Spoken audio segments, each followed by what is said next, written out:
The barometer kept falling, but the Americans wouldn't listen. Their models said it would hold. Mine said otherwise. If I was wrong, men would drown in the channel. If I was right, command would lose an entire day. I told Eisenhower to wait. June 2, 1944, Western Approaches Headquarters, Liverpool. The corridors of the Admiralty's Western Approaches Command Centre hummed with the clipped footfalls of Royal Navy officers, their voices hushed beneath the weight of what was coming. On the floor above, the Allied meteorological teams pored over instruments and charts, attempting to pierce through the dense veil of the North Atlantic's early summer. The war in Europe, now nearly 5 years old, had reached a decisive moment. Operation Overlord, the Allied invasion of Nazi-occupied France, was scheduled to begin in 4 days. But for the staff coordinating one of history's most complex amphibious assaults, time was slipping fast, and the weather remained an enigma. Thousands of miles of ocean and sky conspired to shape the fate of the invasion. A precise 48-hour window had been selected, June 5th and 6th, 1944.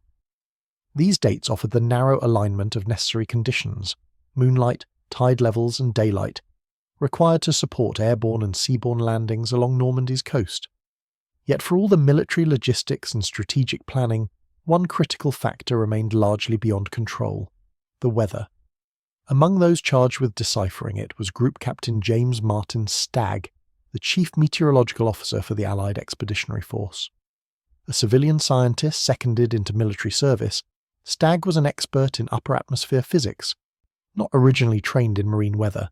Still, he was appointed by General Eisenhower's staff to coordinate the forecast inputs from the British Meteorological Office, the US Army Air Forces, and the Royal Navy. His job to advise Eisenhower whether the weather conditions would permit a successful invasion. Stagg's office at Southwick House near Portsmouth served as the nerve centre for weather forecasting in the days leading up to the invasion. But he relied heavily on the scattered network of stations, ships, and remote outposts that fed raw data into the forecast models. One of the most crucial of these was located far to the northwest, perched on a wind-scoured cliff on the western coast of Ireland. At the top of Blacksod Bay Lighthouse, County Mayo, 21-year-old Maureen Sweeney began her morning shift on June 3rd. A civilian employee of the Irish Meteorological Service, Sweeney's duties were simple in appearance: take readings of barometric pressure, wind direction, and temperature every few hours, then relay them to Dublin via telephone. From there, the data, anonymous and routine, would be transmitted to London. Ireland, neutral during the war, had maintained a cooperative but quiet channel of meteorological exchange with Britain throughout the conflict. Sweeney recorded an unusual observation that morning. The barometer had fallen subtly but distinctly. Winds were shifting, and the swell rising. To many, it might have seemed inconsequential, a transient fluctuation in the famously erratic North Atlantic weather. But Sweeney followed her protocol precisely. The report she filed that morning showed falling pressure where, until then, conditions had seemed relatively calm. That slight drop in pressure would be the first clue, small and nearly overlooked, that the weather was turning, and in the context of Overlord, where tens of thousands of lives and the fate of an entire theatre of war depended on a 48-hour window, even small deviations carried enormous weight. Back in Southwick House, Stagg convened his daily forecast conference. 3 meteorological groups, the British Met Office, the Royal Navy meteorologists, and American forecasters under Colonel Donald Yates, converged in person and by phone. The forecast conflicted. The Americans projected stable conditions through June 5th, citing clear skies and manageable surf. The British, reading the signs differently, warned of a fast-moving low-pressure system forming over the North Atlantic. The Americans, relying on long-range statistical models, gave more weight to large-scale seasonal patterns. The British emphasized short-term barometric and synoptic data, especially from oceanic observation stations. Sweeney's Blacksod Bay report, though small in isolation, supported the British view. Something was developing offshore. Stagg found himself in a difficult position. The invasion was approaching its final go, no-go decision window. Troop convoys were already beginning to move toward embarkation points. Landing craft were loading. Airborne divisions were preparing for a night drop into occupied France. Every hour counted, and Eisenhower needed clarity. But clarity was not forthcoming. The cross-currents between forecasting models, The irregular spacing of Atlantic weather stations and the inherent volatility of the region meant that even the best meteorologists could only offer probabilities, not certainty. To complicate matters, the very structure of military decision-making placed pressure on forecasters to offer definitive guidance. There was no room for vague warnings or hedged advice. On the evening of June 3rd, Stagg conferred privately with British meteorologists, poring over the latest synoptic charts. The Blacksod Bay reading stood out again. Barometric pressure had continued to drop. The low-pressure front appeared to be accelerating, and clouds were thickening off the coast of Western Ireland. If it held course, the front would bring strong winds, rough seas, and low visibility across the English Channel on June 5th. At this point, the operational problem began to crystallise. The window for a safe landing was not as stable as previously assumed. The airborne drops required clear skies and minimal crosswinds. Naval gunfire support needed good visibility. Amphibious craft, many lightly built and overcrowded, would struggle to navigate rough seas. The entire invasion, so carefully choreographed, could be scattered and drowned by a single North Atlantic squall. The problem was not only meteorological, it was logistical and strategic. Delaying the invasion by even 24 hours risked massive disruption. Troops already aboard ships might need to be disembarked, supplies reloaded, orders rescinded and reissued. Worse, the element of surprise could be lost. If German radar or patrols detected signs of Allied movement and then saw a sudden halt, they might reinforce the beaches. The German 7th Army was already uneasy from increased aerial reconnaissance. Delay invited risk. But Stagg, looking at the evidence, including Sweeney's readings, found himself leaning toward a cautious conclusion. The storm was coming. It was not yet visible in the Channel, but the signs from the Atlantic were accumulating. It was not a matter of whether conditions would worsen. It was a matter of when, and how badly. June 4th approached, and with it the final planning conference. Eisenhower, Montgomery, Ramsey and Lee-Mallory gathered to hear the forecast. Outside, the weather still appeared calm. The sea was manageable. The skies, mostly overcast but not alarming. Yet Stagg, now under mounting pressure, brought forward a sober assessment. There was a weather front moving in from the southwest, he said. It would arrive in the Channel by the early hours of June 5th. Conditions would be poor, too poor for a full-scale invasion. If the schedule was held, airborne units might be scattered. Landing craft could be swamped. Air support would be crippled. The forecast, grounded in traditional data and reinforced by unusual Atlantic observations, pointed toward one conclusion. June 5th was too dangerous. At this point, a pause settled across the war rooms and command tents. No final decision was taken yet. The air was thick with uncertainty. Sweeney's barometric readings had passed from a lighthouse in neutral Ireland to the highest levels of Allied command. What they meant, and what would be done with them, remained to be seen. June 4th, 1944. Southwick House, Hampshire. At precisely 04:30 in the morning, the command bunker beneath Southwick House stirred to life. General Dwight D. Eisenhower, commander of the Allied Expeditionary Force, entered the room accompanied by his senior staff, Admiral Bertram Ramsey, Air Chief Marshal Trafford Lee-Mallory, and General Bernard Montgomery. Outside, a light drizzle fell on the canvas tops of command vehicles. There was a strange quietness for a headquarters on the brink of launching the largest amphibious operation in military history. Group Captain James Stagg stood near the plotting board, holding the latest meteorological summary. The previous evening's forecast had warned of deteriorating conditions. Now, fresh updates confirmed that the low-pressure system identified by outlying stations like Blacksod Bay had intensified. The Atlantic was pushing a storm front toward the English Channel faster than earlier models had suggested. Stagg addressed the room with measured certainty. The Channel would be impassable on June 5th. Wind speeds were expected to reach force 5 to 6, sufficient to swamp landing craft and disrupt the delicate balance of naval fire support. Thick cloud cover would also obscure navigation for the airborne divisions. The Americans, however, remained divided. Colonel Donald Yates, representing the U.S. Army Air Forces, questioned the severity of the forecast.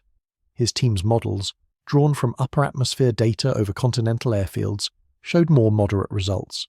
To him, the situation still seemed within acceptable limits. This growing divergence in meteorological interpretation mirrored an underlying tension. British empirical forecasting, rooted in observational stations like Maureen Sweeney's Lighthouse in Ireland, clashed with the newer statistical models favoured by the Americans. The result was a fragmented picture. No one in the room could state with complete certainty what June 5th would bring. Still, Eisenhower faced a narrowing set of options. Delaying the invasion by more than 48 hours would mean waiting until June 19th, the next period when tides, moonlight and daylight would align. But waiting that long introduced unacceptable risks. The longer the invasion was delayed, the greater the chance that German forces would detect Allied build-up or that the operation's secrecy would be compromised. Ships were already at sea, some loaded with men and supplies. Troops were confined to transport vessels, many seasick and already exhausted from the uncertainty. And yet, pressing forward into a storm would risk catastrophe. That morning, Eisenhower made the call. June 5th would be scrubbed. The invasion was postponed by 24 hours. The new target date, June 6th. The decision set off a cascade of logistical chaos. Naval commanders issued stand-down orders to convoys en route across the Channel. Airborne troops, already briefed and armed, were recalled. Some units remained aboard ships. Others were pulled back to temporary holding positions. In some cases, soldiers were not even told of the delay, only that they would remain on standby. Morale began to dip. Anxiety grew. Rumours of cancellations spread in mess halls and below deck. Meanwhile, on the meteorological front, the problem was far from resolved. The storm had not yet arrived. Outside the windows of Southwick House and the docks of Portsmouth, the Channel still appeared navigable. Cloud cover hung low, but wind and surf remained manageable. For some commanders and weather officers, particularly among the American staff, the delay now appeared premature. Lee Mallory reportedly muttered doubts about the forecast. Even some Royal Navy officers questioned whether the warning had been overstated. Stagg felt the pressure mounting. His credibility and the authority of the British Meteorological Office were now at stake. If June 5th passed without incident, the delay would be seen as a failure of judgment. Worse, the opportunity to launch Overlord could be lost entirely. The weather window for June 6th was narrowing rapidly, and beyond it stretched weeks of unpredictability. By mid-morning on June 4th, the storm finally began to arrive. Offshore buoys and ships reported rising seas. Coastal stations along western Britain recorded pressure drops and intensifying winds. The data from Blacksod Bay, Valentia, and other outposts in Western Ireland confirmed the storm's trajectory. Rain began to lash the southwestern tip of England. Waves built along the Cornish coast. Within hours, the Channel was no longer calm, it was churning. The delay had been justified. Had the invasion launched on June 5th, landing craft would have faced gale-force winds and 5 to 6 foot swells. Paratroopers dropped into France would have scattered across wide areas, vulnerable and isolated. Air support missions likely would have been cancelled or diverted. But now a new challenge presented itself. Would June 6th be any better? The Atlantic remained unstable. The storm was expected to clear by the early hours of June 6th, but only if it continued on its projected path. There were no guarantees. Forecasts offered conflicting predictions about wind direction and cloud cover. The Americans still remained cautious. The British, encouraged by updated barometric readings from Ireland and shipboard observations near Rockall and Scapa Flow, began to express cautious optimism. Still, the margin was razor thin.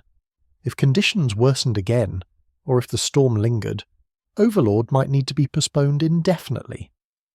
At 21:30 on June 4th, Eisenhower summoned his commanders once more. This time, Stagg was more assertive. The updated readings, including another low-pressure uptick from Blacksod Bay, indicated the worst of the storm would pass during the night. Conditions in the early hours of June 6th, while not ideal, would be within operational limits. Cloud cover would begin to break. Winds would shift northwesterly and ease to force 3 or 4. Visibility would improve. Tides would remain within range. Eisenhower asked a simple question. "Do you think we can go on Tuesday?" Stagg replied, "Yes, but it's a calculated risk." Eisenhower turned to his senior officers. Each voiced agreement, with varying degrees of reluctance. Lee Mallory warned that the weather might still be marginal for airborne operations. Ramsay noted that naval schedules would be tight, but manageable.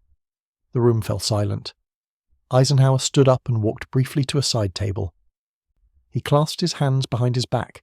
Then, in his clipped, matter-of-fact tone, he made his final decision. "We'll go." A quiet rustle of movement followed as the officers dispersed to relay the order. Operation Overlord was back on. The invasion would commence in the early hours of June 6th. The tension did not abate. Across England, thousands of men remained in a state of suspended preparation. Aircraft crews reviewed plans, paratroopers checked their kits, landing craft crews inspected hulls and engines. All were waiting, their fate resting on a weather forecast derived in part from a remote lighthouse station in neutral Ireland. As June 5th dawned, the storm still battered parts of the British Isles. Rain swept through the hills of Devon and across the harbours of Southampton. But behind the front, high pressure began to build. There were signs, faint, almost imperceptible, that the skies were preparing to clear. Still, no one knew for certain what the morning of June 6th would bring. June 5th, 1944, Blacksod Bay, County Mayo, Ireland. The lighthouse stood firm against the dying gusts of the passing storm, its stone walls slick with sea spray and the constant dampness of the North Atlantic. Inside the modest weather station atop the lighthouse, Maureen Sweeney prepared another series of observations. Though the worst of the storm had passed, the barometer remained sensitive, dipping and rising in subtle patterns. The wind had begun to shift from southwest to northwest, a change that suggested the storm's rear flank was now moving eastward. Sweeney, meticulous and methodical, called in her readings to Dublin just after 1 cants p.m. The report was short but significant. Barometric pressure was rising, winds were easing, visibility was improving. Though only a few lines long, the report echoed across the Allied meteorological network within the hour. From Dublin, it moved to Dunstable and then to Southwick House, where Group Captain James Stagg received the update. It was the confirmation he had hoped for. The storm that had nearly upended Operation Overlord had reached its peak and was now receding. A temporary ridge of high pressure was forming over the channel, creating a narrow but navigable window. The forecast models, updated hourly with new data from Ireland and sea-based stations, began to converge. June 6th would be marginal, but passable. By 9:30 p.m, June 5th, the final go orders had been issued. Across the southern coast of England, more than 5,000 ships and landing craft began to slip from harbours and estuaries into the channel. The invasion was now irrevocably underway. But with it came a renewed sense of unease. The storm had complicated everything, altering routes, delaying embarkation, and scattering landing timetables. The margin of success had narrowed even further. In the airborne divisions, the tension was palpable. In the fields surrounding air bases at Pottery, Harwell and Exeter, thousands of paratroopers stood in rows as chaplains offered brief blessings. In glider assembly zones, engineers double-checked tow lines and instrument panels. Pilots studied the updated meteorological briefings with growing concern. Though the forecast showed clearing conditions, the trailing edge of the storm still threatened turbulence and low cloud ceilings. Some pilots privately doubted whether the drop zones would be visible at all. The doubts were shared by Air Chief Marshal Trafford Leigh-Mallory, commander of the Allied Expeditionary Air Force. Leigh-Mallory had long questioned the wisdom of large-scale airborne operations in adverse weather. He had seen how easily wind and cloud could scatter tightly coordinated drops. Now, with the weather only marginally improved, he feared that the 82nd and 101st Airborne Divisions, along with their British counterparts in the 6th Airborne, would face chaotic insertions, possibly far from their intended objectives. Nevertheless, the orders stood, whether or not the operation would proceed. At Southwick House, Stagg remained in constant contact with the Met Office and naval weather teams. The next 12 hours were critical.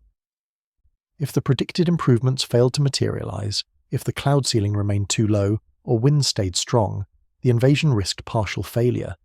Troop ships were already at sea. Bombers were preparing to take off. There was no turning back. The tension took its toll on Stagg. Already operating on little sleep, he now reviewed charts and plotted pressure gradients with a sense of grim resolve. Despite improved data and new confidence from the Blacksod Bay readings, uncertainties lingered. He knew how rapidly Atlantic conditions could change. A new front forming west of Iceland could arrive earlier than expected. The high-pressure ridge could collapse. Shortly before midnight, Stagg briefed Eisenhower one final time. The message was guarded but clear. Conditions in the Channel were holding. Winds were easing to force 3. Skies were beginning to break over Normandy. There was now a high probability that the first wave of landings could proceed with naval and air support.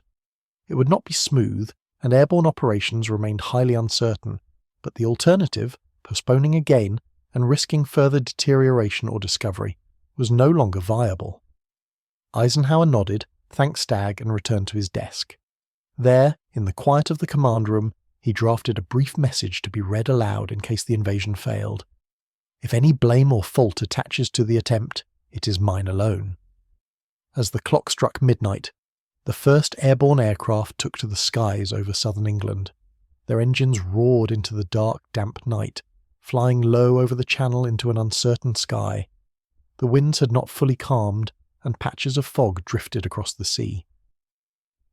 Below, the invasion fleet moved steadily toward France, battleships, destroyers, transport vessels and landing craft, stretching across the water in a formation that, by morning, would mark the opening blow of the Western Front. In the lighthouse at Blacksod Bay, Maureen Sweeney completed her final observation for the night. She did not know what her readings had helped trigger. She did not know the names of the officers who had read them, or the millions of soldiers who now moved under cover of dark toward a coastline marked only by code names: Utah, Omaha, Gold, Juno, Sword. But the numbers she'd recorded, the quiet drop, the subtle rise, had shaped a decision made hours before the invasion of Europe. As dawn approached, the Channel remained overcast, but the worst had passed. Allied ships moved through the swells. Troop carriers rocked but did not founder. Onshore, German observation posts saw vague shapes on the horizon, but without warning they hesitated to respond. By the early hours of June 6th the forecast had held. It was enough. The invasion would begin. June 6th, 1944. Normandy coast, France. In the dim, pre-dawn hours of June 6th, the vast Allied invasion fleet, spanning over 5,000 vessels, was already within striking distance of the French shoreline. The sea had not calmed entirely. Swells rose between 3 and 4 feet, driven by the residual turbulence of the now departed storm system. But the waters were passable, just as Stagg had predicted. Shortly after 040, the first landing craft began their final approaches. On the decks of these vessels stood tens of thousands of soldiers from the United States, Britain, Canada, and a dozen other nations. They gripped their rifles, their packs heavy with gear. Many were soaked and seasick after hours aboard the heaving boats. But the skies above were beginning to clear. Visibility improved with each passing minute. The meteorological gamble, rooted in scattered data from remote stations like Blacksod Bay, and stitched together by a handful of tense, sleepless men, had held, for now. Offshore, the naval bombardment commenced. Battleships such as HMS Warspite and USS Nevada opened fire on fortified German positions. As the first waves of landing craft neared the beaches, Utah, Omaha, Gold, Juno, and Sword, naval gunners tried to soften the bunkers and machine gun nests that dotted the Atlantic wall. In the air, bomber squadrons of the RAF and USF thundered overhead, their payloads aimed at coastal batteries and road junctions inland. But here, the weather revealed its lingering bite. Cloud cover, while thinning, still obscured parts of Normandy from high-altitude bombers. Many formations released their payloads too far inland or too wide of their targets. Some German strongpoints remained untouched. On Omaha Beach in particular, this would have grave consequences. The airborne component of the invasion faced an even more chaotic fate. Beginning around 15 that morning, over 800 C-47 transport aircraft and gliders had carried paratroopers of the US 82nd and 101st Airborne Divisions toward the Cotentin Peninsula. Poor visibility and shifting winds, compounded by anti-aircraft fire and evasive maneuvers, caused many aircraft to miss their drop zones. Troops were scattered across miles of countryside. Some units landed in flooded fields, others came down near enemy strongpoints. Equipment was lost. Commanders were separated from their men. British 6th Airborne Forces landing east of the Orne River fared slightly better, but they too faced scattered deployments and stiff German resistance. The weather had improved just enough to allow flight, but not enough to ensure precision. Still, the mission's key objectives were achieved at immense cost. Causeways were seized, bridges were held, road junctions were contested. Despite the chaotic insertions, airborne troops tied down significant German reinforcements and prevented swift counterattacks on the beaches. By mid-morning, Allied troops were ashore in strength across the Normandy coast. Yet in several sectors, especially Omaha Beach, the assault teetered on the brink of collapse. The rough surf had swamped many of the smaller landing craft. Amphibious tanks, launched prematurely in the still choppy sea, foundered and sank before reaching shore. Infantry units disembarking behind schedule were caught under withering fire from intact German bunkers.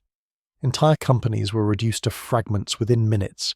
Here again, the consequences of marginal weather manifested. The delayed landings compressed timetables and staggered support waves. Pre-invasion bombardments had less effect due to clouded skies. Naval gunners, unable to see their targets clearly, struggled to suppress defenders with precision. Every small deviation rippled through the operation's carefully built structure. Commanders ashore adapted as best they could. Naval destroyers closed within 1,000 yards of the beach, firing directly into bunkers to relieve pinned-down infantry. Field commanders improvised new landing zones and rerouted follow-on waves.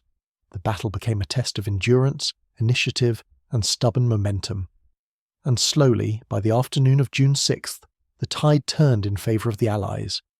In the command centre at Southwick House, James Stagg remained alert throughout the day, monitoring incoming reports. The forecasts for June 7th and 8th were becoming increasingly uncertain. The window of relatively stable weather, made possible by the brief high-pressure ridge detected by Maureen Sweeney and others, would soon close. Already signs of another Atlantic disturbance loomed on the horizon. Had the invasion been postponed again, those conditions might have rendered the beaches inaccessible for weeks. Worse, the Germans may have had time to shift reinforcements toward Normandy, or to detect and decode further Allied preparations. But not all senior figures welcomed the outcome without criticism. Within some Allied planning circles, especially among American meteorological staff, the decision to delay from June 5th had been viewed as an overcorrection.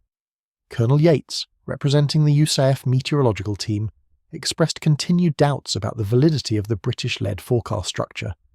He maintained that the cloud cover had not been as prohibitive as feared, and that airborne losses were caused more by poor navigation and enemy fire than weather per se. The tension between forecasting schools persisted behind closed doors. It would not spill into the public domain, but within the Allied meteorological community, the debate would simmer long after the beaches were secured. For Stagg personally, the events of June 5th and 6th had pushed him to the edge of professional and emotional exhaustion. He had taken what he later called the most important weather-related decision in military history, with limited data, conflicting models, and a ticking clock. He bore the weight of it privately, knowing that a miscalculation could have led to mass casualties, or the unravelling of the entire invasion. Even Eisenhower, known for his calm and decisiveness, acknowledged the gravity of what Stagg and his team had navigated. Privately, he offered a simple comment to his chief forecaster. "I thank the gods of war we went when we did."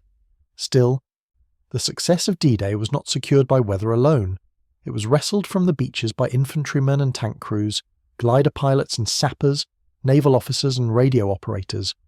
Weather had been the stage upon which they acted, not the actor itself. Yet it had shaped the timing of that first step, and that timing had shaped the outcome. By nightfall on June 6th, a tenuous Allied foothold had been secured across Normandy. Casualties were heavy, confusion widespread, and objectives only partially met. But the bridgehead was intact. German forces, caught off guard by the sudden strike during a brief meteorological lull, were struggling to coordinate a response. In that brief pause, as commanders consolidated their positions and the wounded were evacuated from beaches now strewn with wreckage, the value of a single day's delay, just 24 hours, became quietly evident. June 7th, 10th, 1944. Allied Headquarters, Southwick House, England. In the days following the invasion, the reality of what had been narrowly achieved began to settle into the minds of Allied commanders and planners. The foothold in Normandy had held. German counterattacks were disjointed, and the critical beachheads were expanding. The logistical machine of the Western Allies, built over years of industrial mobilization, was now flooding into France across the sands of Utah, Omaha, Gold, Juneau, and Sword. But behind the battles and strategy, a quieter recognition was forming among senior staff. The weather had nearly undone it all. At Southwick House, Group Captain James Stagg submitted his final report to General Eisenhower's staff. In it, he outlined the meteorological rationale for the delay, the interpretation of North Atlantic data, and the convergence of reports that had shaped his now vindicated recommendation.